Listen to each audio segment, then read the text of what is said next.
Welcome to SLO City. My name is Brent, and I'm really humbled to be one of the pastors here. Really good that we get to gather in this place. This is like week 4 or 5 at Laurel Lane inside, and so thanks for navigating all the different changes and tweaks with us today. I know it doesn't feel like it yet, but there is an HVAC system hard at work. Desiring your comfort, and so it's coming, okay? So we're really grateful for that. Couple of announcements before we roll in. Number 1, Mother's Day is May 14th, and we have a special Mother's Day planned here. That's 2 weeks from this Sunday. If you have a young family and you've never been a part of family dedication, that will be also a family dedication Sunday. We would love to partner with you in that. Abby, our SLO City Kids pastor, would love to talk with you about what that looks like. If you download the SLO City app, hit the events tab, you can register, you can ask questions about family dedication. Mother's Day is going to be a special weekend here at SLO City. Also, next week, I'm really excited. I don't know if we've done this at Laurel, but recently we hired a new associate executive pastor named Tim Coburn. We're really excited about him. Tim, Vanessa, Miles, Moses, and Scout joining our SLO City Church staff team soon. We can give him a round of applause if he's watching. Tim and his family are from Sacramento, California, born and raised in the heart of the city. They actually planted a church in downtown Sacramento in 2012. They're incredible, and they are Sacramento Kings fans. Any Kings fans? Oh, I had somebody. Any Warriors? Yeah. Lakers? Kings? Okay. Warriors. Okay. I'm a Kings fan. Also a Suns fan. Okay. So anyways, I'm really excited for Tim and Vanessa, his family, to get down here soon. He's going to be preaching next week. I would love for you to be here next week to introduce yourself, meet him, celebrate them well. My wife and I are getting away on like a short trip, and so I won't be here next weekend. But somebody came up to me after service. They're like, "Where are you going?" And I was like, "What do you mean?" They're like, I'm just going on a small vacation, all right, and I'll be back the next Sunday. And so we love it. We love St. Louis, and we love doing ministry here, life here. Really grateful to be in this with you. So there's a couple things that I want you to be aware of. I'm going to pray. We're going to jump in. God, thank you so much for today. Thank you for your grace. Thank you for the way that you meet us in this place, and that what we are doing here is being replicated in so many different contexts, in so many different ways, all over the planet, in parking lots, in open fields, under thatched roofs, in basements, in living rooms, in grand cathedrals. We get to be a part of a bigger story, and that is your church, Jesus. You are the head of the church. You're the firstborn. You are the author. You're the perfecter. You hold all things together, and we are grateful that we get to be a part of this collection of people that desires to look to you, Jesus, and live your way, Jesus. God, as we open up the scriptures, as we talk this morning, would you speak directly to our circumstance and our heart with whatever we're walking through? If there's something I have planned to say that you don't want me to say, shut me up in however way you can. We just want you to show up. We want you to speak to us. And we humbly come before you. We love you, and it's in Jesus' name. And everybody said, Amen. This past week, we had dinner with some friends off of Pacific Street, and we had a nice meal. And over the meal, the topic of Haiti came up. And I worked for a missionary organization in the country of Haiti, the northwest zone of Haiti, for about 2.5, 3 years. And Haiti has been a big part of my family's journey, my family story, my faith, my coming to see what the gospel of Jesus really is in its full. And we had this great conversation over dinner with another couple, and Brent shared about going to a Sisters of Charity orphan home in Port-au-Prince, Haiti. If you've seen in the news recently, Haiti is going through some chaotic, horrific things in terms of hunger, food relief. Just so you know, the meals that you helped pack in this room in July of last year are delivered and are really helping kids. That's coming up again in the future. But anyways, I'm talking with Brent about this orphan home in Haiti, and she was like, it was the most beautifully broken place I had ever been. So the Sisters of Charity, kind of the sect that Mother Teresa came from, opened up this orphan home for those crippled, lamed, diseased, orphaned, abandoned, left. And it's this really heart-wrenching and yet beautiful place where you can go and see the lonely, the hungry, the tired, being fed, being cared for, being sat with, being held. Mother Teresa has this powerful quote. She says, "Loneliness and the feeling of being unwanted is the most terrible poverty." Loneliness and that feeling of being unwanted, unvalued, unseen is the most terrible poverty. In the most impoverished places, the most terrible poverty is loneliness.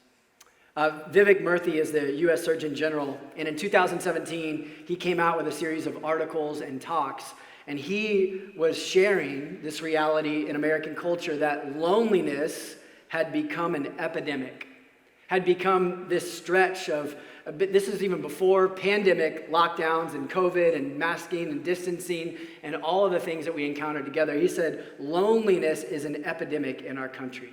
Loneliness has become so ravaging and so common in Great Britain that the UK has employed and empowered a minister of loneliness, a government official that is actually given to the work of ending loneliness culturally. I have a book on my desk by Susan Metz, and it's called The Loneliness Epidemic. It came out after COVID-19. It's in partnership with the Barna Research Group, and it speaks on how loneliness impacts us all, regardless of age, race, gender, faith, and more. And it references these countless studies facing us today. She says, loneliness has doubled since the 1980s, with 61% of Americans experiencing loneliness. 61%. 6 out of 10. She says if the rate of loneliness continues to increase at the rate in which it has increased, every American will be lonely in 2025. It is 2023 and a half. How are we doing? Have you ever experienced real loneliness? Have you ever felt the grips of loneliness? It is not a good feeling to feel lonely, and it is not good for you. Did you know that loneliness, living and doing life alone with poor social connections are as bad for your health as smoking 15 cigarettes a day? Some of you are like, I knew I shouldn't have given up smoking. I knew I shouldn't have done it. Loneliness is worse for you than obesity. It leads to an increased risk of coronary heart disease. Loneliness and social isolation put individuals at risk of cognitive decline and dementia. It increases feelings of despair, and it is likely to increase your risk and my risk of death by 26%. Fun stuff, right? Fun stuff. Did you know that when God created all of this, that when God said light, and there was the first day, he said, it is good. Then God came and he created the dry land and the sea and the separation, and he said, man, this is good. And then he created the animals and he put them all together, and he said, it is good. Birds of the air, it is good. He made humankind, human beings, and he said, this is very good. Did you know the first time that God says something was not good is in Genesis chapter 2, verse 18. And this is what it says. It says, then the Lord God said, it is not good for the man to be alone. It is not good for humankind to be alone. It is not good for the man to be alone, to be lonely, to be unseen, to be unknown, to be uncared for. It is a terrible poverty. Today, I want you to hear this. God made you and me. He made us for relationship. He made you hardwired for connection with him. God's desire is for connection with him, to walk with you, to talk with you through the garden, throughout your life. He makes Adam and Eve, and they walk together in the garden in this perfect reality before the fall. And God has made you and I for connection with him. That's what he desires. And God has made us for connection with one another. to be with one another in relationships, connecting, relating, talking, laughing, encountering life, being together was a part of God's desire and his design for you and me. And you're like, I don't really like people. I know, but you were made for one another. You were made for people. The truth is, every single one of us has experienced relationships at some point in your life. Some point today, whether you are young or old, you're single, you're seeking, you're dating, you're married, you're divorced, you're widowed, you have kids, you don't have kids, you have a lot of friends, you just kind of think you have some acquaintances, you work on site or you work remote, your family lives close away, yes. Your family is close, but they're far away, or your family is far away, but you're close. Like wherever you are, you're surrounded by people, or you're often by yourself. You have experienced relationships. You have experienced connection. And you know this about your relationships. They matter. They are powerful. The relationships that we form, what we have when we are kids, like they impact us in surprising ways later in life. The relationships that you have today changes how we see the world, how we treat people, how we interact, what we value, what we care about. And some of the deepest feelings that you and I will ever feel are connected to a relationship. Some of the deepest feelings of pleasure, sadness, victory, anger, pain, love, more often than not, are tied to a relationship, past or present. Relationships matter, and they have the power to pick us up, to lift us up, to speak life into us, but they also have the power to almost like crush us. They can make us healthy or whole, or they can leave us feeling like our heart, our soul are full of bullet holes relationally. Have you experienced the power of relationships, of connection, of disconnection, of loneliness? And what's tough today in 2023? Post-COVID and this world that we're living in, we are living in a time where relationships, specifically healthy relationships, can feel impossible, can't they? Or really, really, really hard to come by. Many of us, I'm one, I didn't grow up necessarily with a model of how to do healthy relationships. I didn't grow up in a home that was modeling. I love my parents, but they would tell you, it wasn't healthy. Right? It wasn't modeled to me. And so we grow up in this time where we're looking around us going, how do I do this? I feel this desire to connect, but I don't know how to connect. And then I look at culture, and culture's got all these swirling ideas about what you can do and what you can't do. And you should chase your pleasure, and you should be this ultimate individual. You should never depend on someone else. I read an article on CNN that just was titled, "Can a Monogamous Couple Happily Become Non-Monogamous?" And I was like, Jenna, do you see this? What? We are in a culture that promotes this plurality of whatever you think is fine is fine. And many of us, we're confused. There's lack of clarity. There's lack of direction. There's lack of modeling. We often have relationships that are just not healthy and whole. Some of us have been wounded or hardened by somebody that didn't commit to us, didn't stick with us.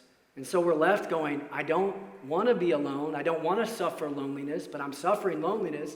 I want to have a good relationship, but I don't know how to have a good relationship. I'm reading everything on relationships, but I ultimately don't know how to relate to the person next to me. How do we relate?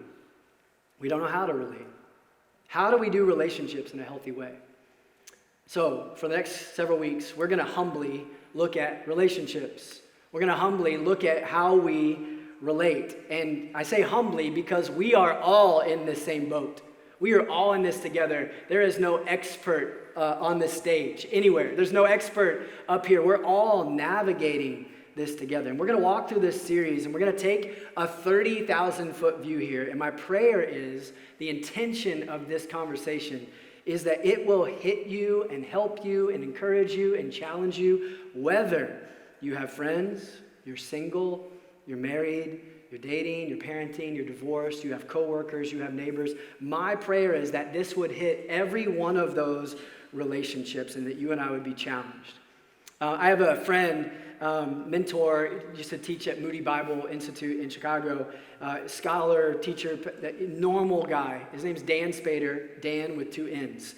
And he wrote a series of studies called Walk Like Jesus, Live Like Jesus. And it dives deeply into the life and the lifestyle, the interactions with Jesus as a model of how we should live life, as how we should live the way of Jesus.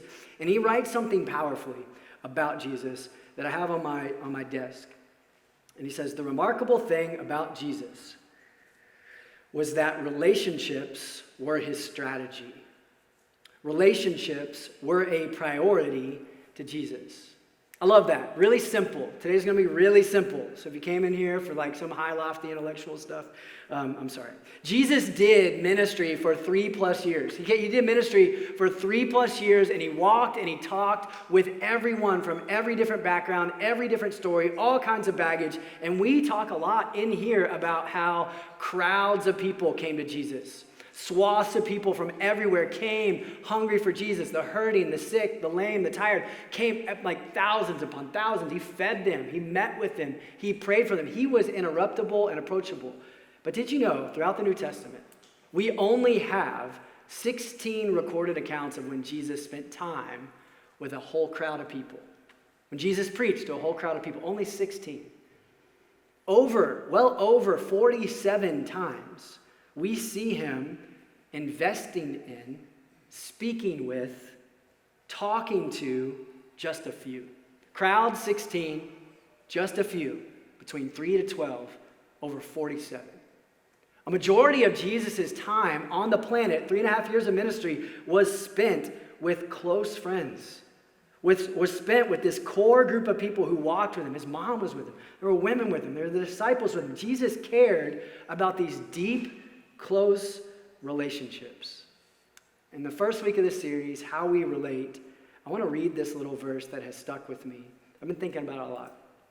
John chapter 3, verse 22. It says this, Jesus and his disciples came into the land of Judea, and there he was spending time with them. Jesus and his disciples came into the land of Judea, and there was spending time with them. Did you get it? It's revolutionary. It's like Jesus is spending time with them. Get this about Jesus. This movement is happening all over Jesus' life. He's got all these challenges, all these people, all these needs. There's hurting people, the outcasts, the sick, the religious people are mad at him. And there's this movement. There's this awakening, spiritual awakening. There's this revival happening around Jesus. And with it comes all these demands and pressures and pulls, temptations, questions, struggles. It was all coming to Jesus. Everybody wanted his ear. Everybody wanted it. And get what happens. He consistently, repeatedly spent time he was closest to. He invested. He spent a whole day spending time with them. We see this example of how to relate with one another in Jesus. And it's by being available. It's by being available. The definition of available is this: present, ready for immediate use, accessible, obtainable.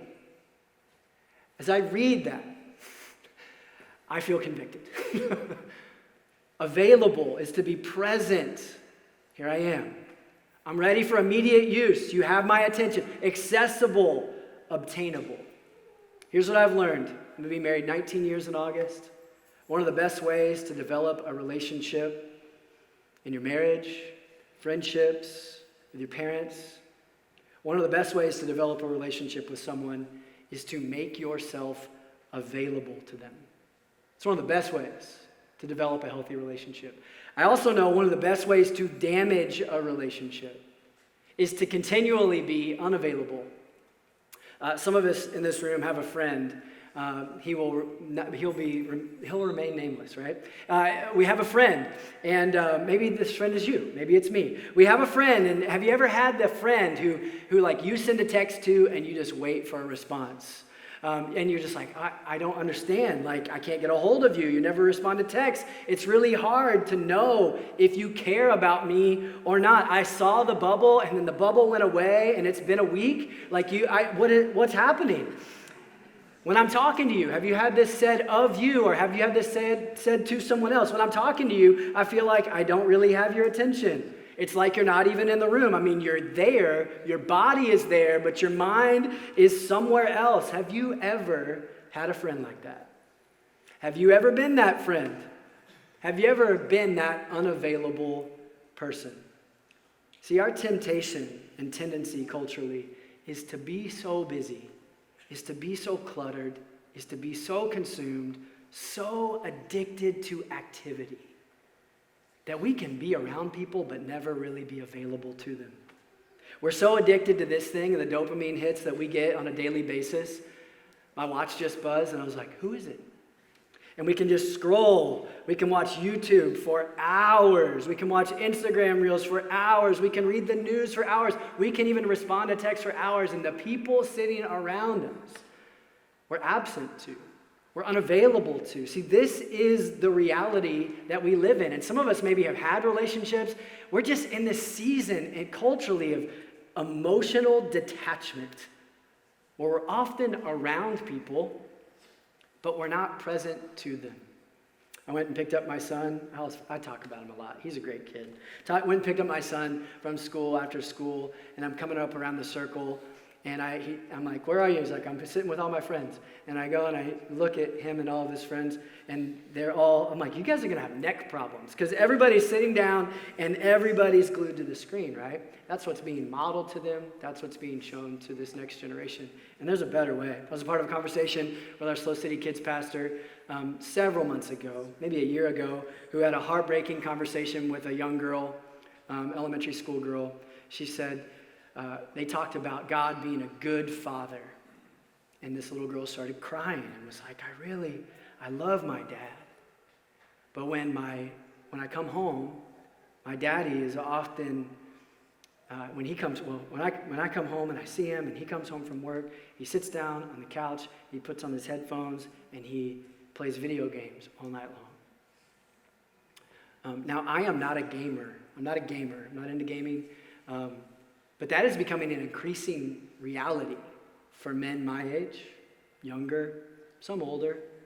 An addiction to gaming that's actually pulling us away. It's in our phones, it's gaming, it's all of these things where we can be around each other but not be available to each other. Let me out myself. My wife and I are helping lead a pre-marriage class right now for a group of couples who are about to be married.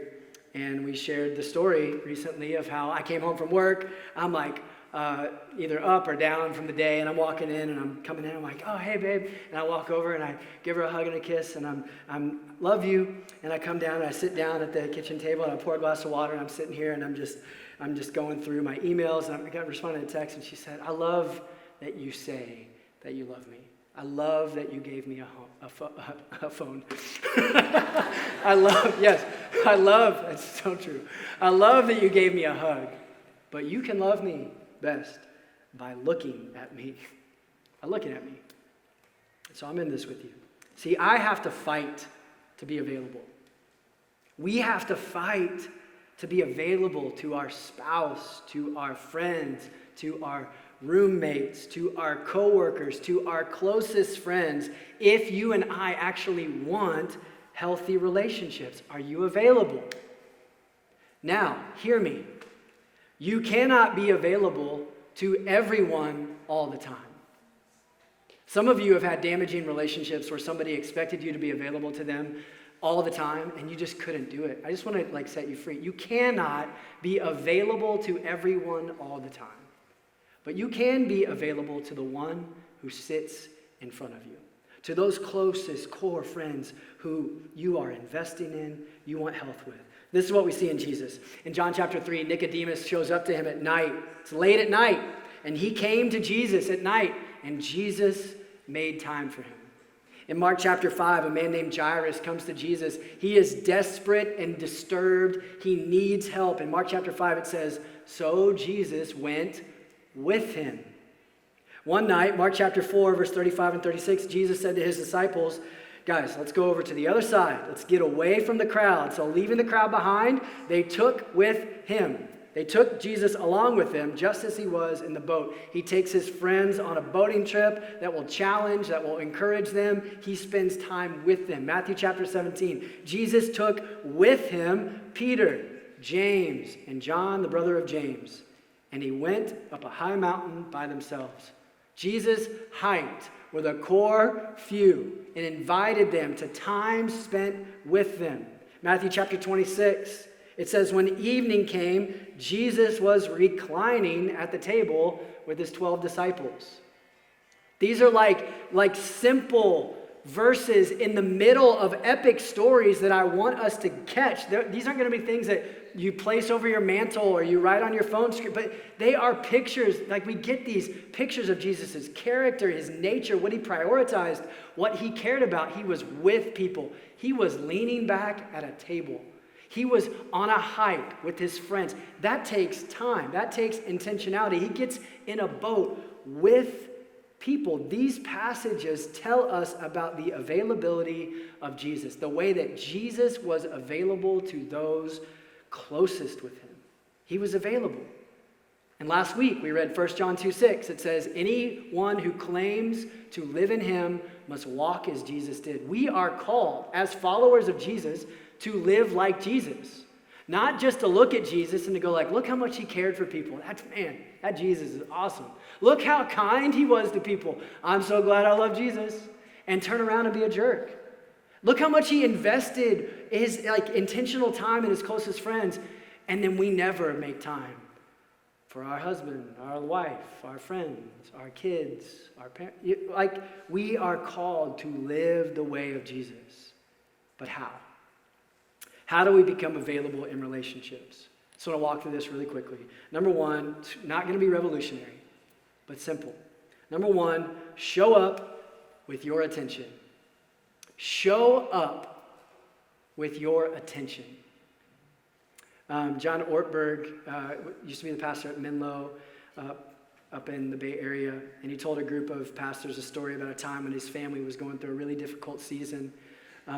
And there was some chaos swirling around him. He had a big weekend trip planned to go hiking and camping with some of his best friends since college. And everything hit the fan. So he sent a text to his friend and he said, hey, not a good time to come in town. I can't talk about it. It's really bad. I'll follow up when I can. And he said the next morning he had a knock on his door. And his friend, who he told to cancel the trip, showed up with his camping gear, and he said, I'll just camp in the front yard. I'll be here if you need anything. And John starts to tear up telling us his story, and he says, his intentionality to just be present, to just show up and to be close, exemplified the heart of God to me, the way of Jesus to me in a way that I had not experienced. See, we are wired for relationship, for connection, for growth, healthy relationships, and many of us just need to be that available friend who just shows up with our attention. I remember playing soccer all throughout my life, and the game would start, and I'd be looking over my shoulder, and the time would click by, and I'd be looking over my shoulder. Is he here? Is he here? Is he watching? Is he talking to his friends when he's here? Is he watching me play? Like, we are all hungry to have people show up, give us attention. Are we people marked by a show-upness? Or do we say we're going to be there, and then I kind of flaked. I don't want to be overcommitted. Showing up with our attention is a way to be available. Mother Teresa powerfully says, just show up and things will happen. Just show up. Be there. Be in the room. Show up and things will happen. Galatians 6, Paul writes, stoop down and reach out to those who are hurting. Share their burdens and so complete Christ's law. Ephesians chapter 4 says this, be kind to one another. Be tender-hearted to one another. Philippians 2 says, don't merely look out for your own personal interests. Everybody's out for themselves. But shoot for, be for the interests of others. We relate best when we become available to other people by Just showing up with our eye contact, with our attention, being in the room, putting down the phone. Vivek Murthy, U.S. Surgeon General, said, in this time of loneliness, many people feel that they are struggling all alone. Do you feel like you're struggling all alone? He says, and simply showing up, being present is a lost art. Just being there is a lost art because we are everywhere. Just saying, here I am, putting the camper, putting the tent in the front yard, I'm here. We also become available by slowing down and listening. We show up with our attention and we slow down and we listen. James writes in James chapter 1, my dear brothers and sisters, take note of this. Everyone should be quick to listen, slow to speak, and slow to become angry. Everyone should be quick to listen, slow to speak, slow to become angry. Quick to listen. I have found that it is much easier in my life to offer a really quick response and loosely listen. Have you? But this does not give attention or value or care to the person in my presence. I found it really, really easy to hear a problem and say oh, what's going on? And then really quickly come up with a prescription, give them with a quick fix and go okay, that should be good. On to the next problem. I'm pretty good at problem solving. And just not really sit and listen and receive. I am quick to fix, quick to prescribe. Is that being an available friend? See, we grow in availability when we slow down our minds, which is literally a discipline that I have not yet mastered, but am trying to grow. Slow down my mind. Take a deep breath. Not chase all of these rabbit trails. Actively giving eye contact. Actively flipping my phone over, putting on Do Not Disturb, and being in the room so that I can listen. I had a counselor once say, Brent, to grow your listening skills, here's what I want you to do. I want you to invite Jenna on a walk, and I want you to ask these questions. What's on your heart? What's been going on in your life? And you're not allowed to respond. You can say, I hear that. Yes. But you're not offering solutions. You're not offering fixes. You're not going oh yeah, this, because I can bull rush a conversation. But to walk with her and say, what's on your heart? What's going on in your life? What's on your mind? I want to listen. It's been one of the best things that we've practiced together as a couple. And it also hits our friendships. So we slow down. We listen. We show up with our attention. We start to become available. That word, available, kind of breaks down, right? Between avail and able. The ability to avail. Availability. The ability to, what does avail mean? Avail means to help, to benefit, to strengthen. We all want friends in our life that strengthen us, that help us, that build us up. We all want to be people. We all want marriages. Even we all want to navigate singleness and dating and co-working, all of these things with an intention. We want people around us that help, that benefit, that strengthen. Are we those people? How do we grow in availability? Last one, lift up with intention. I know they all rhyme. I'm really sorry. Show up with your attention, slow down and listen, and last, lift up with intention. Be available by the way that you speak into someone else's life. Not surface level, not sports, not just weather, not just kids. But you go beneath the surface and you speak up with intention. Hebrews chapter 3, verse 13. That's why he says, encourage one another daily, as long as it is called today, so that none of you may be hardened by sin's deceitfulness. What is a way that you and I aren't tricked, don't fall prey to sin's deceitfulness? That we don't fall prey to accusatory language in our minds. That we don't fall prey to divisiveness in our relationships. You have to speak courage, encouragement into one another. We have to lift each other up intentionally every single day. I love this verse in Job. Job had some terrible friends in the Old Testament.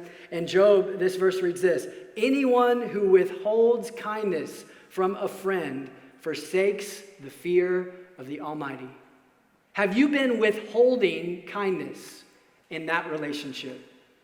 Have you been withholding encouragement in a difficult, stuck relationship that matters to you? It says you forsake, you abandon the fear of the Almighty. Anyone who does not lift that friend up abandons a reverence for God. Last Proverbs 17:17 says, a friend loves at all times, and a brother is born for a time of adversity. We have to be people who show up, who slow down, and who lift up. This past week, I'm wrapping up with this.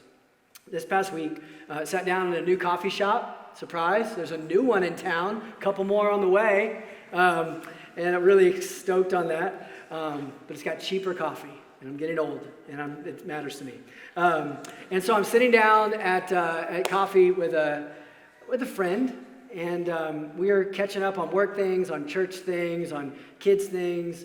And there was this time and space that doesn't happen much where we just rambled through some of life. And I started to notice across this table, I'm emotional, but I'm not like hyper teary. I don't tear up a lot. And I'm sitting there, and I'm having this conversation. I mean, I'm manly, right? I'm like wearing flannel today, right? And I'm tough. And I'm talking to this guy, and he's just giving really thoughtful responses. And I'm like, and he's asking really intentional questions. And then he offers, he's not complaining about politics. He's not complaining about something going on. He's just speaking challenging truth into my life that I didn't know I needed to hear. And that's why a single, little wet spark, whatever. And he says, hey man, we don't know each other that well. We really don't. He says, hey man, I hope you know X, Y, and Z about you. He spoke this challenge and this courage into my life that I needed to hear. And I came home, and I was like, Jenna, you'll never believe the conversation I was having with this guy. She was like, that guy? I was like, yeah, this guy. And do you have a friend like that? He just listens, gives you time and space. Do you have a marriage marked like that?